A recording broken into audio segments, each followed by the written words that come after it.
അമേരിക്കയും ഇറാനും ഇപ്പോൾ അതിശക്തമായ ആക്രമണത്തിലേക്ക് കടന്നിരിക്കുകയാണ്. ഒരു വ്യാപകമായ യുദ്ധത്തിലേക്ക് എത്തുമോ എന്ന ആശങ്ക മിഡിൽ ഈസ്റ്റിൽ പരന്നുകൊണ്ടിരിക്കുകയാണ്. ഇറാൻ ഇന്ന് അമേരിക്കയുടെ ഏറ്റവും പ്രധാനപ്പെട്ട രണ്ട് കേന്ദ്രങ്ങൾ തകർത്തിരിക്കുകയാണ്. പ്രധാനമായും ഈ മിലിറ്ററി ഇൻഫ്രാസ്ട്രക്ചറുകളാണ് ഇറാൻ ആക്രമിച്ചുകൊണ്ടിരിക്കുന്നത്. ഡ്രോണും അതുപോലെ തന്നെ ബാലിസ്റ്റിക് മിസൈലുകളും ഉപയോഗിച്ചാണ് ആക്രമണം നടത്തുന്നത്. ഈ ആക്രമണത്തിൽ പ്രധാനമായും ഖത്തറിലുള്ള സ്പേസ് ബേസ്ഡ് ഇൻഫ്രാറെഡ് റഡാർ സിസ്റ്റമാണ് തകർത്തിരിക്കുന്നത്. ഇതിലൂടെ ഏർലി വാർണിംഗ് സംവിധാനമാണ് അമേരിക്കക്ക് നഷ്ടമാകുന്നത്.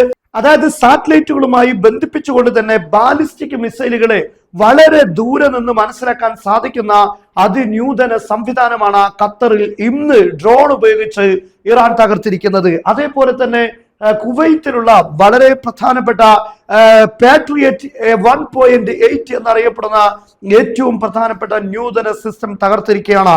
ഇതിലൂടെ ഇറാനെതിരെ അമേരിക്ക നടത്തുന്ന ആക്രമണങ്ങൾ അതിന്റെ മുനയടിക്കുന്ന നീക്കമാണ് നടത്തിക്കൊണ്ടിരിക്കുന്നത്. ആസൂത്രിതമായ ആക്രമണങ്ങളാണ് ഇറാൻ നടത്തുന്നത്. ഇറാൻ കേവലം GCC രാഷ്ട്രങ്ങളിൽ മാത്രം ഒതുക്കിയിട്ടില്ല, നേരെ മറിച്ച് ആക്രമണത്തിന്റെ വ്യാപ്തി വ്യാപിപ്പിക്കുകയാണ് ചെയ്യുന്നത്.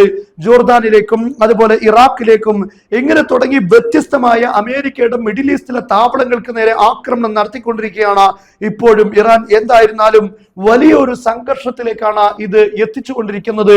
മിഡിൽ ഈസ്റ്റിൽ ഒരു വലിയ യുദ്ധം ഇത് മുഖേന തുടങ്ങുമോ എന്ന ആശങ്ക വീണ്ടും നിലനിൽക്കുകയാണ്.